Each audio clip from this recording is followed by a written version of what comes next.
Good morning and welcome to my kitchen. I've just got in from the garden. I've got some fresh herbs for today's recipe for our latest series, Comfort Christmas.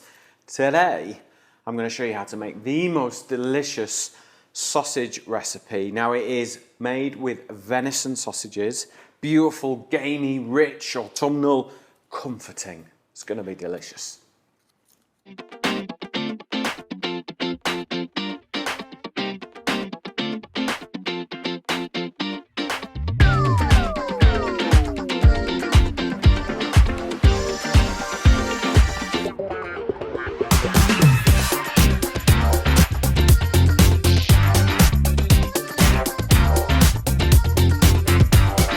Let's make this recipe. So get my pan on, get it nice and hot. Now let's talk sausages. So these are venison sausages. They've also got a ratio of pork and venison because venison's a really lean meat and it will dry out very easily. So what the great butchers do is a little bit of a blend so that you get some fat from the pork, but you get loads of flavour from venison, which is a super good meat. It is really, really lean, it's delicious, full of flavour. This has actually got some red wine in it as well and a little juniper.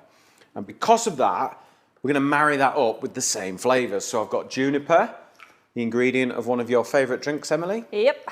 Gin and tonic. And then we've got some red wine. Now my friends at Beefsteak Club, who we've worked with before, and they do make a damn good Malbec red wine. Pound for pound, a delicious red wine. If you like your wines, like them red, in fact they do white and rosé as well, we'll get onto that another episode.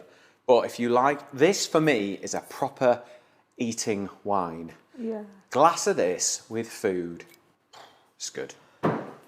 Get yourselves down to the supermarket and buy it. Now also in the book that we always produce, an ebook in line with the series, if you just type free book in the comments below, follow the instructions on Facebook Messenger, and it will automatically deliver you a beautiful ebook that Emily's worked really hard on. And there's a list of stockists in the book for this. All right?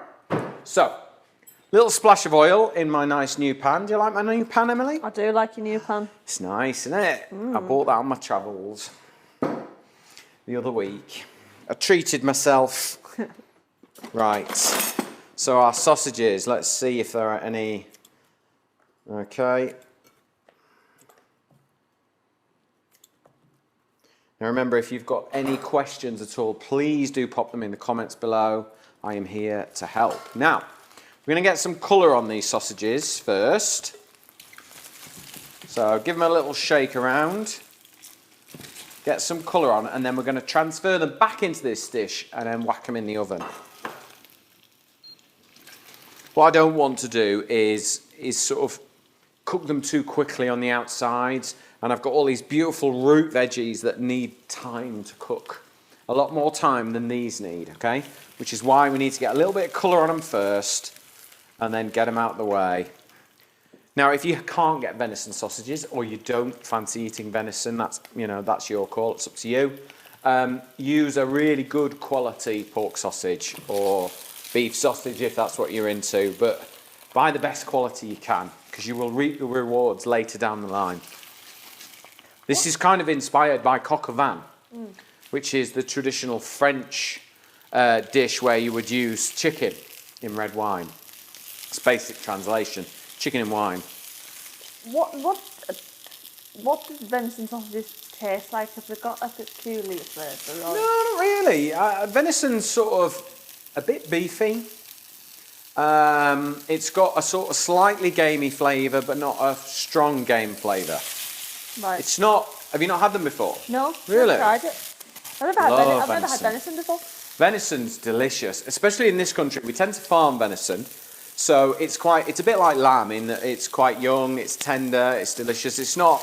If you buy wild venison, it may well be an older, stronger, gamier flavour. But if you find a good farmed venison where it's just run through the fields, it's lived outside, all the good things, it's lived a good life, it will taste mild. It won't be a really, really strong game flavour.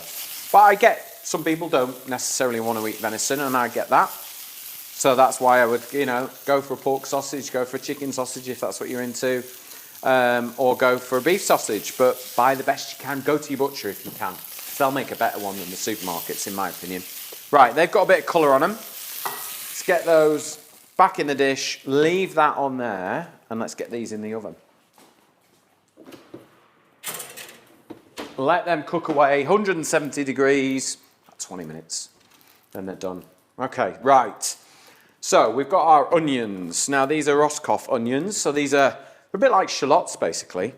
So I'm just going to cut them in half and put them straight in the pan that way. They're really sweet and mild, these. So if you've just got normal onions, just cut them into chunks, that's absolutely fine. Don't worry about it, or just use shallots. You can in fact buy frozen silver skin onions, which are the little, the little pickled onions you get? Yeah. They're like that. Put them in if you want. Okay. Let's get a little bit, turn that pan down. What I'm trying to do is get layers of flavour. And the first layer of flavour is these onions cooking, caramelising, giving you that lovely deep flavour. Right, celery. Celery gives you a savouriness, okay? So cut them in half and then cut them into matchsticks. What can you use if you don't want to use celery? Just leave it out if you want. A bit more onion, maybe a bit of fennel. That would work quite nicely. Are you not a celery fan? No, I like celery, but I know a few people that You like to think of the viewer who doesn't, don't you? Yeah, I do, yeah. I like celery. I can eat celery raw. I think it's very much a secondary flavour. It's not primary. Yeah. Which is why I cut it quite small. My mother always used to leave it in chunks in our food, and me and my brother just used to fish it out, along with her mushrooms. And now we eat both, because we cook them properly. So nice and fine. We just want... It's about building a foundation of flavour, this dish. So in with our celery, okay? And then I've got some carrot. No Pip, she's on the sofa with Emma at the minute. So cut your carrots into quarters, I would say. Long ways. So all this can be done in advance. It's dead easy.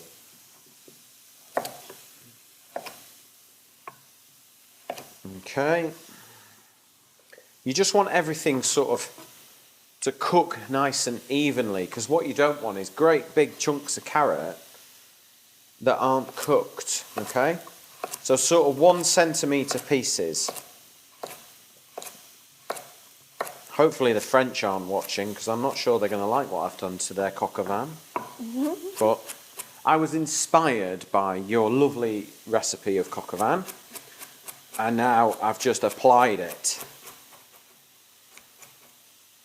So, carrots in.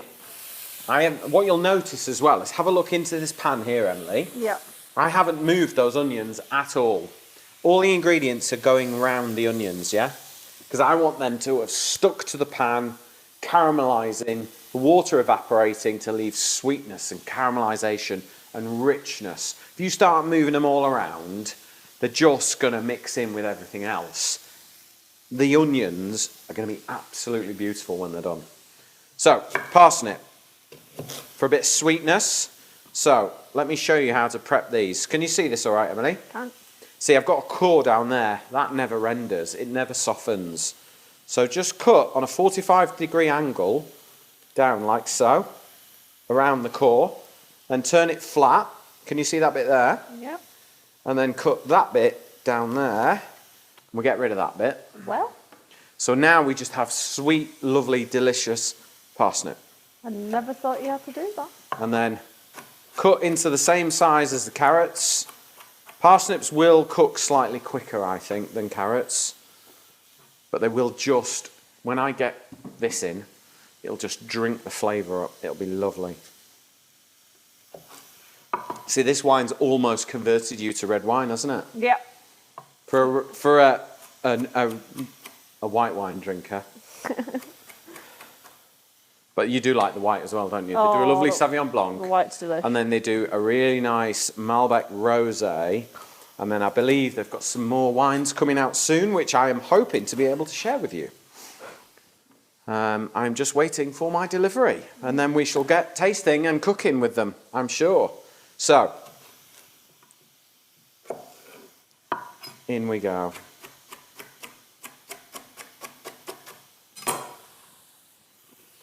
Right. Now I've got some fresh bay leaf. So I've got 4 bay leaves in there. If you've got dried, use 2, because they'll be much more intense. And then I've got some rosemary and some thyme. Just going to run my knife through and then just pop that in. I don't mind it being a little bit roughly chopped. If you want it all really finely chopped, then fill your boots. That's absolutely fine. Now, garlic, all peeled. I'm just going to crush it, but not chop it. I want it to just sit in this recipe and just kind of let out all its flavour. What I also want this garlic to do is absorb all the flavours so that actually each and every ingredient stands out in this dish. It's not just about the sausages or the onions, it's about everything together. So just crush them and throw them in, all right? And then I have got an apple. I've got a Bramley apple here. Now, where's my super duper peeler that I love so much? We're going to play the game today, Emily? Yeah, I was just about to ask you that. Can't not play the game, can we? Can we get it in one hit? Here we go. Oh, feeling the pressure already. We usually do about 3 and I get my hat trick, but... You've only got 1 chance at this today. I know, 1 hit, no re-edits. I've only got 1 apple as well, so it's not like I can pretend. No. It's going to be, I'm going to get it. So if you haven't got a Bramley, you want a sour apple, a sharp, sort of Granny Smith type apple. Look at that. Boom. You don't want a sweet sort of apple, you want something with a little bit of acidity. Okay, so we'll remove the core. What I love about autumn and winter is a Bramley apple. Eh? What I love about autumn and winter is using Bramley apples. Yeah, definitely. And always sneaking a piece raw when I'm cooking. Yeah, Thomas brought, he made a crumble yesterday at school and we all had it last night. It was lovely, it was really good, yeah, did a good job. Fair bit of pressure on him to be good at cooking, isn't there, and baking at school. But yeah, I don't think he's that bothered, to be honest. So, again, don't cut them up too big. You know, the good thing about the Bramley apple is it'll hold its shape, it won't dissolve to nothing. But it will absorb flavour, it'll add a bit of acidity and a bit of balance to this dish. Because there's lots of sweetness in here with the onions, the carrots, the parsnips. We're going to get a bit of sharpness with the apple. Apple and venison work really well together, as does, you know, apple and pork and things like that. So it's all going to work really, really nicely. So, again, in we go. Again, still haven't moved those onions. Okay? Just letting everything do its thing. Let's have a little white round.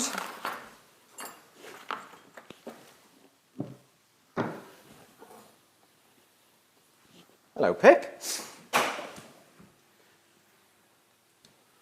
Okay, so juniper berries. So this is where it's going to get our lovely sort of depth of flavour. So I'm going to go 1, 2, 3, 4, 5, 6 juniper berries. Are they quite strong? Let me try one. Well, don't eat it. If I crush it and then just take that from my knife and put it and rub it between your fingers and smell it. Oh, yeah. Gin, isn't it? Oh, yeah. So all I'm going to do is crush them. Okay, if you can't get juniper berries and you still want to make this, add a little bit of gin if you want to. Oh. But juniper berries are delicious. I do the most amazing beef stafado, which is like a slow-cooked Greek dish.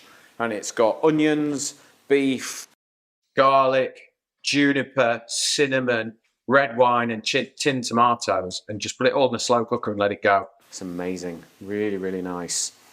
Okay, so let's get, again, I still haven't stirred anything, all right? I'm going to give it a little shake, level it all out, and we'll have a little look at these onions and see what they've done. So they should have caught the bottom of the pan and started to colour.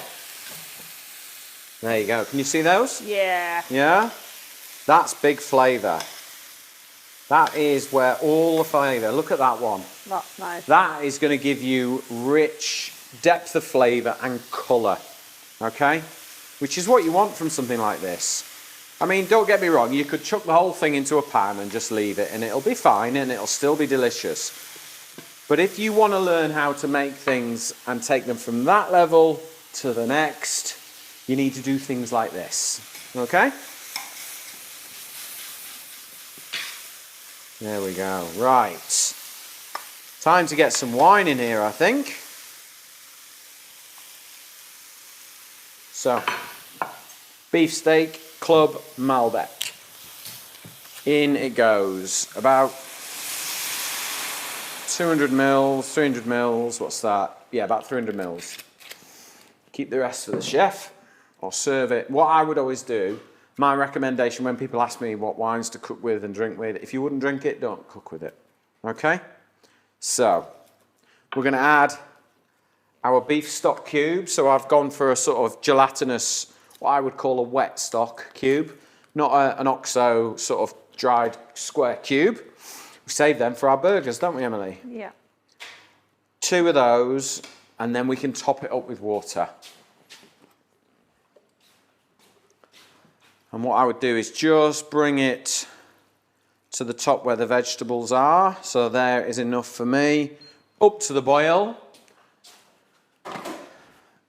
And then we're going to have a look at our sausages. And if our sausages have got some nice colour on them, in they go, and the whole thing into the oven.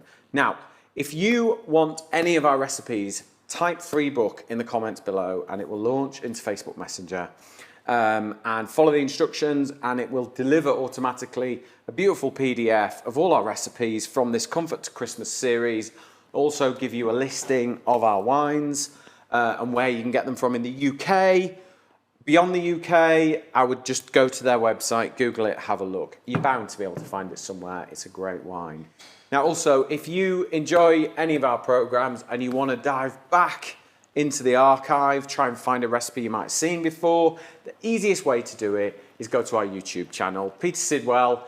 You'll find us there, and I think there are 450 videos of recipes even before Peter Sidwell's Kitchen, because we created this show in lockdown, and then we carried on with it because the audience has grown to over 102,000 followers at the moment, which is amazing. So a big thank you to all of you who follow us and watch every week. But please do subscribe to our YouTube channel. It really helps. And we've started putting on little shorts on there, little snippets, little clips, as well as full episodes. Okay, so my venison sausages are looking cooked. So if you have a look at those, the other reason why I haven't put them in the casserole yet is because if you look at the natural fats that have come out, I don't want those in the dish. It's going to make it a bit greasy. So all I'm doing is just putting a little hole in the sausages, just let some of those fats out because I haven't pricked these sausages, okay? So we're going to let some of that flavour out, but more importantly, it's going to let the flavour in, which is what we want. So let's just get some tongs. Move my mate Mel back over. And then we'll just drop them in and just push them in a little bit.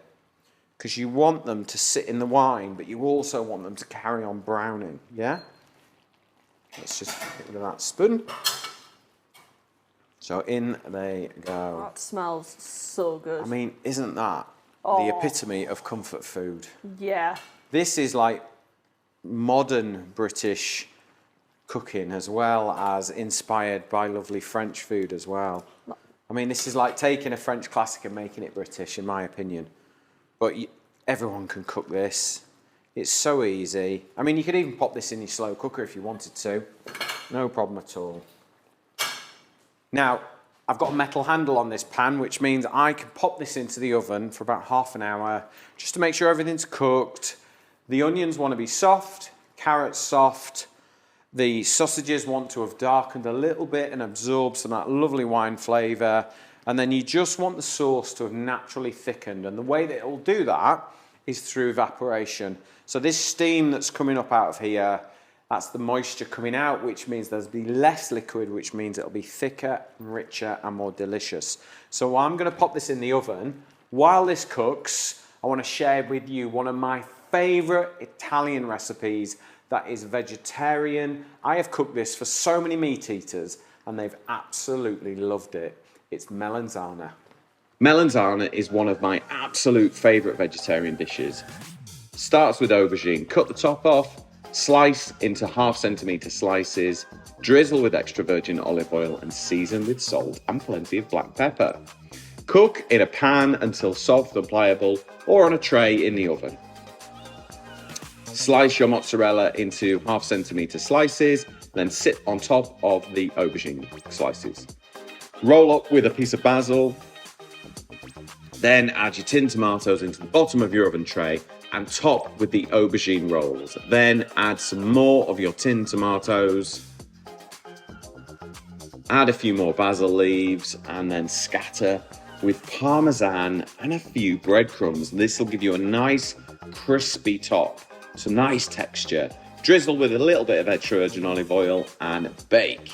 Then you have the ultimate Italian vegetarian comfort food.